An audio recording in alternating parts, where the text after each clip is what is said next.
under threat, when tragedy strikes, when fear seems close, we humans come together. It is what the disciples and followers of Jesus did that last week of his life. Tensions were high. While we may not be on the verge of crucifixion, as Jesus was at that moment, we may feel a threat to goodness, to love, to humanity's ability to move into hope. Or we may feel an inward threat of fear or anxiety, or the kind of unrest that comes from a traumatic event in one's life and history. One that even the silence and listening has not been able to calm. Whatever you deal with, we gather as community to hold the space and to hold the hope of healing. Let us spend this evening being with God, with ourselves, and with each other.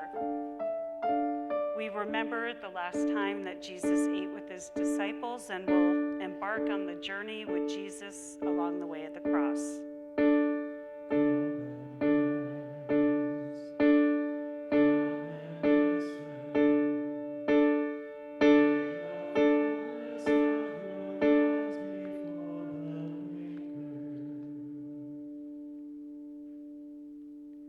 You are invited to sit quietly in the silence without any expectation of what you ought to be thinking. Don't worry about sounds that you may hear, coughs, colds, people sighing. Simply let them float into and out of your attention. And if you find it difficult to settle your thoughts, contemplate the following. Along the journey, there must be moments to stop, to question, to wonder why.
For that which then I thought was right. Have mercy, God. For that which now I regret. Forgive me, God. For that which hence I know not what to do.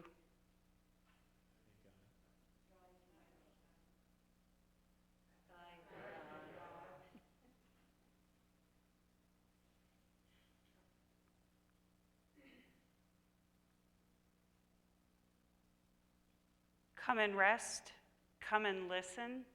Know that the invitation to Christ's table is always open to everyone, no matter how you might have betrayed, faltered, denied, or transgressed. You are invited to the grace that turns us all around. Thanks be to God.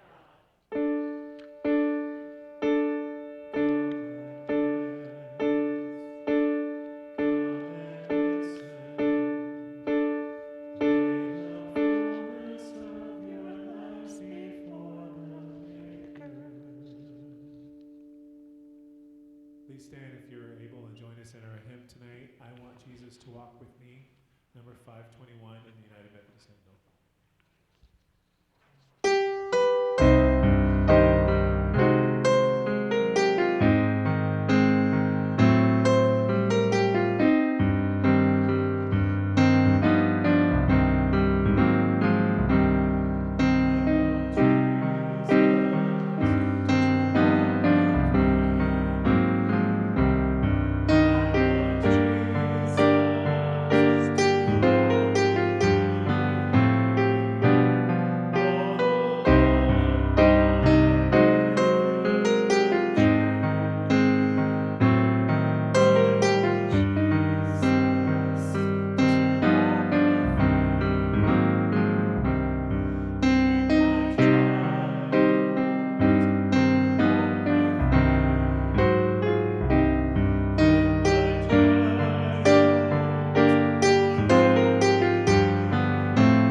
my God, why have you forsaken me? Why are you so far from helping me from the words of my groaning? Oh my God, I cry by day, but you do not answer, and by night, but find no rest. Yet you are holy, enthroned on the praises of Israel. In you our ancestors trusted. They trusted, and you delivered them. To you they cried and were saved. In you they trusted and were not put to shame. But I am a worm and not human, scorned by others and despised by the people. All who see me mock at me. They make mouths at me, they shake their heads. Commit your cause to the Lord, let him deliver. Let him rescue the one in whom he delights.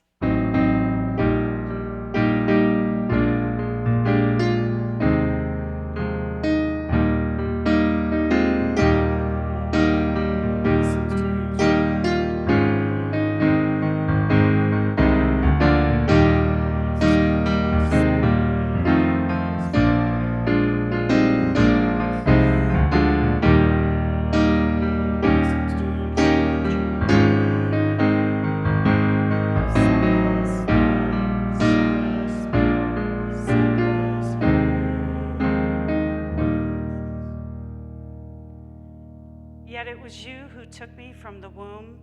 You kept me safe on my mother's breast. On you I was cast from my birth. And since my mother bore me, you have been my God. Do not be far from me, for trouble is near and there is no one to help.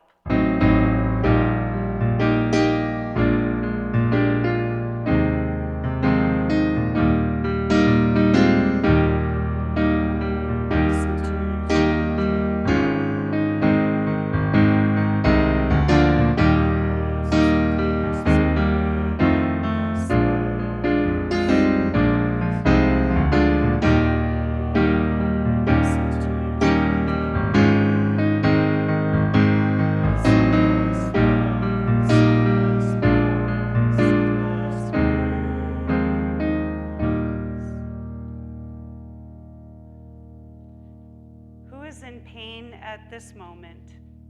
What people and places would you name as those over whom we weep, over whom God weeps? I invite you to lift aloud those names or name them quietly in your heart, imagining them here with us.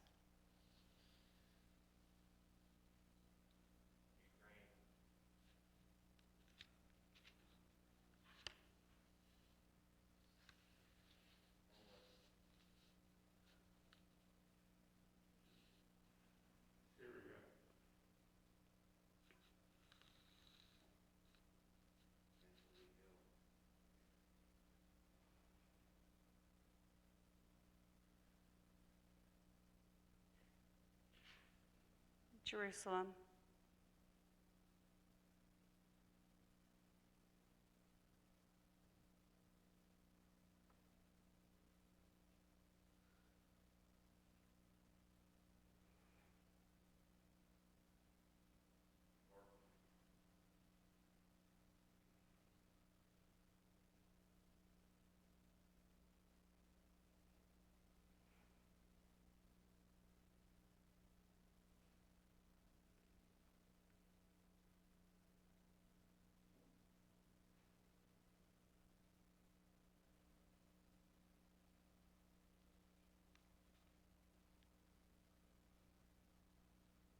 Will you please join me in prayer? May the words of our mouths and the meditations of our hearts and the living of this day be acceptable in your sight, O God, our rock and our Redeemer. Amen. One of the most somber songs during Holy Week is the haunting hymn, "Were you there when they crucified my Lord?" This question gets to the heart of the gruesome drama that concludes on a Friday that we insist on calling good. Were you there when they crucified my Lord? Of course, the answer is no. I certainly hope that none of you were around nearly 2,000 years ago when Jesus was crucified at a place called Golgotha, or the place of the skulls, on the outskirts of Jerusalem. However, when we ponder the circumstances of his final moments, from his trial to his crucifixion, it's helpful to place ourselves at the scene of his execution. Would we deny Jesus like Peter? Would we shout, "Crucify him," with the mob? Would we walk away and simply ignore the shouts of agony and the suffering? Or would we faithfully stand at the foot of the cross with the Marys and the beloved disciple? Or perhaps even lend a helping hand to the man who was forced to carry the instrument of his own execution down a road that is called the Via Dolorosa, or the way of suffering? One thing is certain: there are no innocent bystanders in this drama. No one ever has clean hands. If we're honest, most of us are guilty bystanders to the injustice and violence that exist in our own time. The passion of Jesus is not an invitation to apathy. It's not an excuse to step back and say that since Jesus already died for my sins, I have no responsibility in such violence. It is not an excuse to be a voyeur in a tragedy of immense proportions. The passion is a challenge to agency, to action, to the confrontation of the evils and injustices of our own times. The passion should cultivate compassion for those who suffer and awaken us to our own complicity in the events that lead to suffering. I invite you to consider an ancient pilgrimage that is reenacted in many churches every year on Good Friday: the Stations of the Cross. Many people over the centuries have wanted to walk where Jesus walked, journey with him from the Garden of Gethsemane to the high priest's courtyard, onto Pilate's residence, through the city of Jerusalem, and to the hill of Calvary.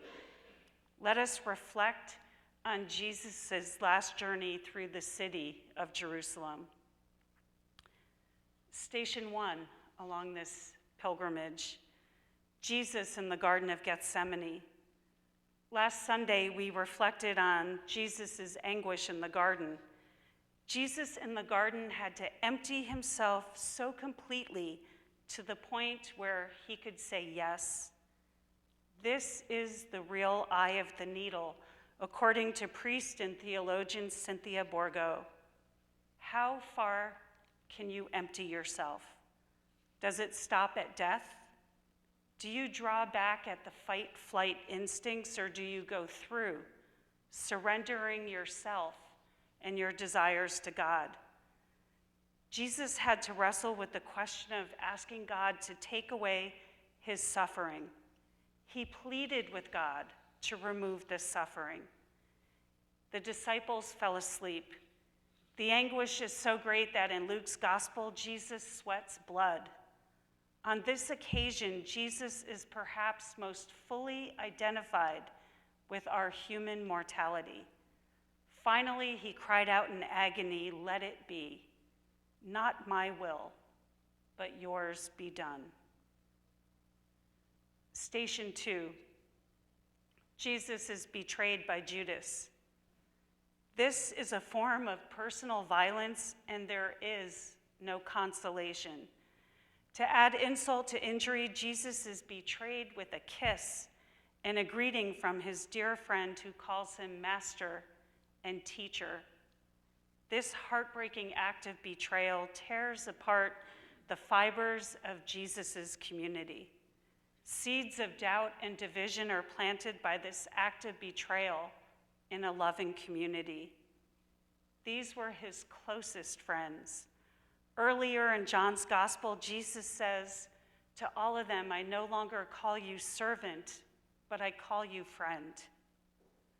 This station symbolizes our betrayal of God's trust in us. Whenever we collude with political power or the systemic injustices that deny or erase the voices of others, we are Judas. Station 3, Jesus is condemned to death. The church leaders colluded with Roman power in the execution of Jesus. They considered him dangerous because he sowed seeds of hope for the poor, the outcasts, and the marginalized. He talked about an alternative future, a future where God's love for all would prevail and there would be no insiders or outsiders. He exposed the truth about the world and was punished for this exposure. He was angry about the burden that was placed on the poor by those who exploited them and profited from their labor. Essentially, he exposed the lies of those who claimed to care about God but did nothing to help God's children. When Jesus was accused by the chief priests and church leaders, he was silent. In that moment of silence, he stands in solidarity with all who are falsely accused and condemned in our world. He stands with immigrant farm workers, advocates for the voiceless. Jesus' choice to remain silent also shows that his voice cannot be co-opted or controlled by those in power. In Man's Search for Meaning, Viktor Frankl wrote, "We who lived in concentration camps can remember the men who walked through the huts, comforting others, giving away their last piece of bread. They may have been few in number, but they offer sufficient proof that everything can be taken away from a man, but one thing, the last of the human freedoms, to choose one's attitude in any given set of circumstances, to choose one's own way." Station 4, Jesus is denied by Peter. Peter was afraid. He was ashamed and terrified of the consequences for being associated with Jesus. What makes his denial even less palatable is that he was not just an acquaintance of Jesus. He was the chosen successor to the movement. Station 5, Jesus is judged by Pontius Pilate. Pilate ultimately does what is politically expedient. He washes his hands of the situation. What do we do in group situations? We can side with Pilate and justify the death of an innocent man. We can stand by and do nothing, or we can take action. This station is about politics and self-interest. We either stand under the state's power and succumb to it, or we stand in opposition to it. And when we stand in opposition to power, we stand on the side of justice, and we will not be controlled by anyone. In a prison journal, Mahatma Gandhi wrote, "When I despair, I remember that all through history, the way of truth and love has always won. There have been murderers and tyrants, and for a time they can seem invincible, but in the end, they always fail. Think of it, always." Station 6, Jesus is beaten and crowned with thorns. Jesus is mocked, stripped of his clothing, beaten, tortured, and humiliated. And yet, at this station, it's imperative that we do not look away, or we risk losing our humanity. Many years ago, I witnessed a brutal beating on the streets of Marrakesh. All of a sudden, there was a blood-curdling scream that reverberated throughout the bustling market area. I stared in subdued silence as a man beat a woman. He slammed her body onto the ground and repeatedly kicked and punched her. A crowd gathered to watch. No one intervened. Suddenly, the screaming ceased as her body collapsed in what appeared to be a lifeless heap on the ground. I was 19 years old. I was confused by a situation and culture that I don't understand. I tried to scream, but I was paralyzed. And before I had time to react to the situation, my male friends pulled me away. They gently said, "There is nothing that you can do." Throughout the years, I've been haunted by that memory. And like any traumatic memory, it takes on new meaning as I continue to revisit it in a new light. I was called that day, called by a power and spirit that I couldn't quite understand. There, as a witness to a brutal killing on the chaotic streets of Morocco, a question took shape. Where is God in the face of such a seemingly senseless and cruel murder? And over the years, the answer to that question continues to change and shift. An answer came to me not in the form of a shout from a mountaintop, but more like a whisper. God was there. The Spirit of God was present in the back of my throat where a scream wanted for expression. The Spirit of God was perhaps there in the form of a clenched fist of a man who was contemplating intervening on her behalf. The Spirit of God was there perhaps in the silent sobs of all the other brothers and sisters who stood around and watched with a sick feeling in the pits of their stomachs. The Spirit of God is always present. So often our fear stops us from heeding the call. When we are no longer horrified by what we witness, we lose our humanity and we compromise our souls. We must be so moved by such events that we make it our mission to eliminate them in the future. We must never ignore bullying, terrorism, child abuse, elder abuse, etc. Each time we do not act or speak up, our world becomes a little more intolerant and cruel. Station 7, Jesus carries his cross. Station 8, Jesus is helped by Simon of Cyrene. There's a shift here because the focus moves from what has been done to Jesus to the behavior of those who stood around and witnessed the crucifixion. Simon of Cyrene, a foreigner, saw that a man that was in need, and he assisted the man. Do we help those who are in need, or do we walk past them? Station 9, the women of Jerusalem.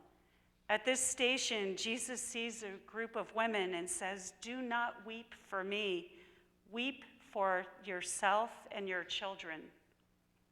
Our compassion for the suffering of others should be turned into action and transformation.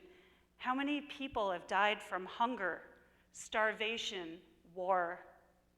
It is time to stop offering our condolences to those who die unjustly and unnecessarily, and time to do something about it.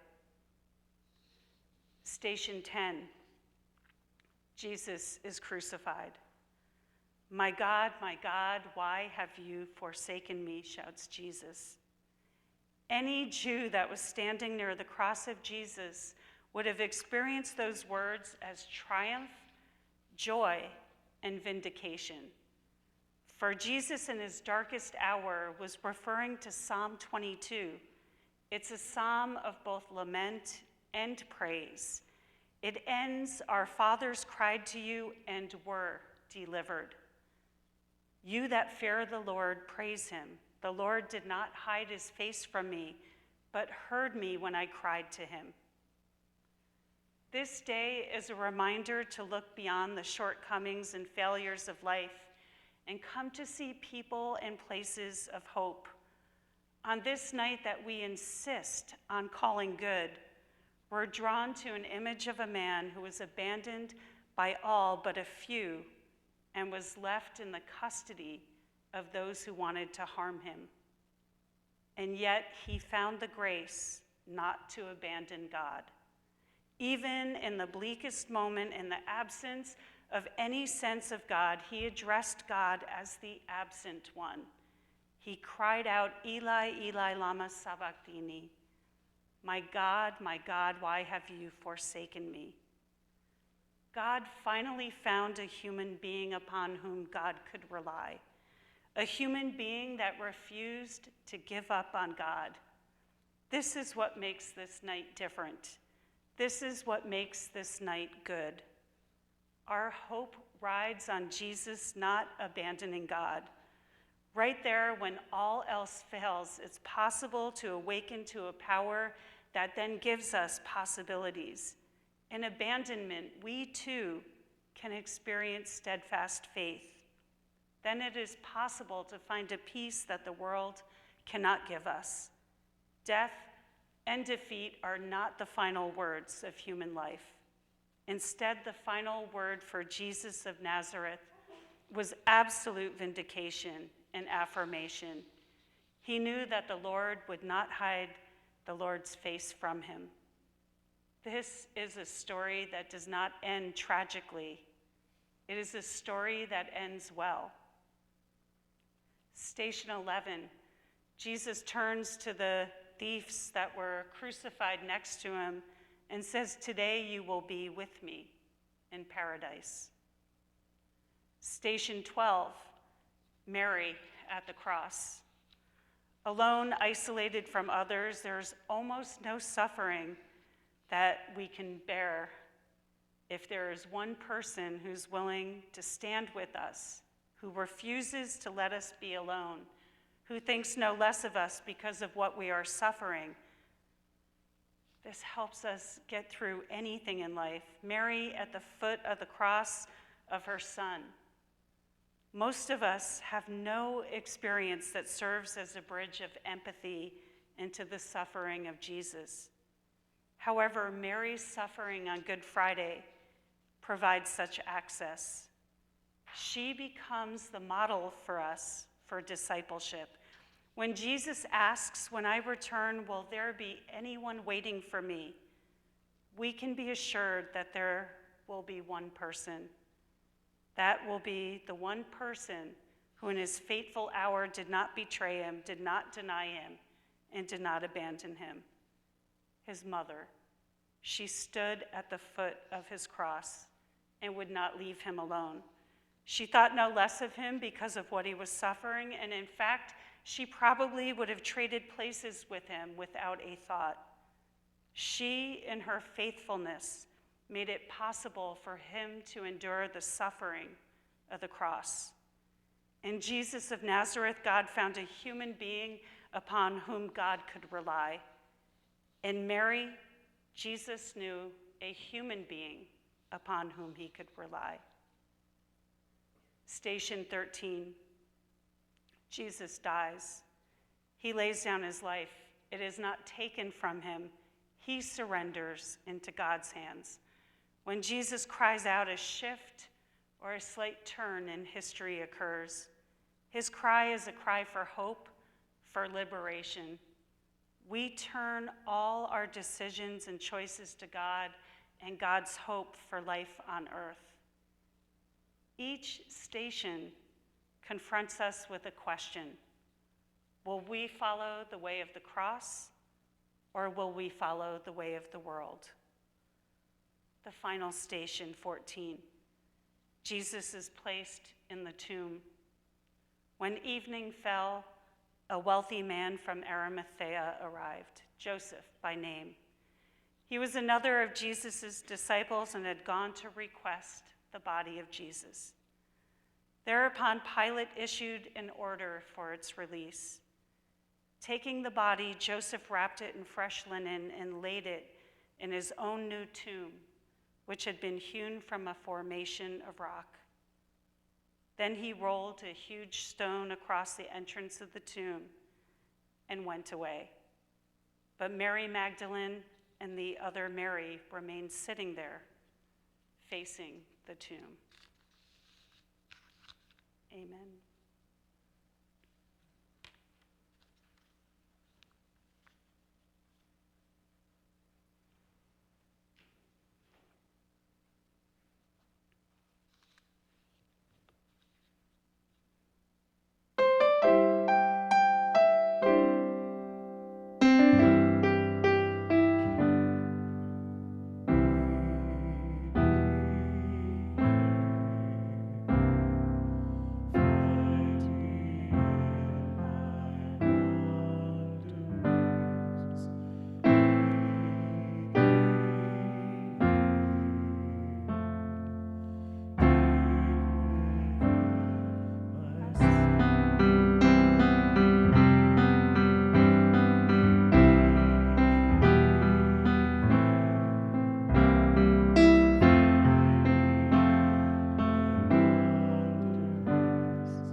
during the season of Lent, we've been taking significant time to visit prayer stations, much like a mini pilgrimage within our own sanctuary.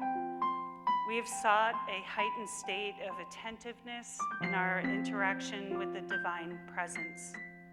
This tradition of stations became a way to make pilgrimage and walk the way of sorrow with Jesus in those last hours of his life.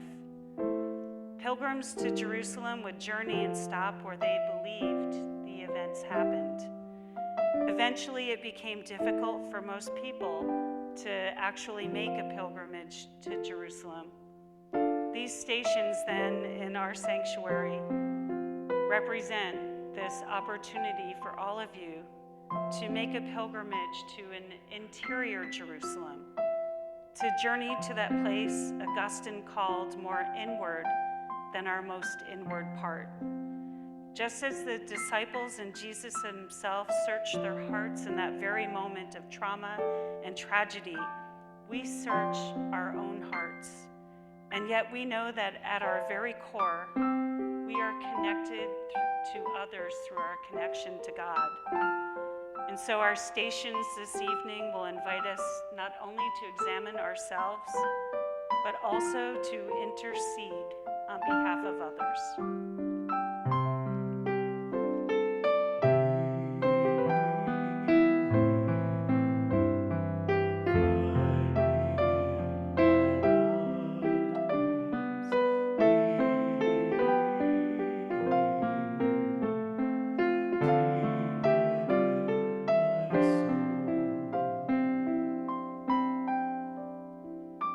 So I invite you to all the stations or none of the stations, whatever moves you this evening, and when you've completed the pilgrimage, feel free to stay as long as you like and leave when you are ready.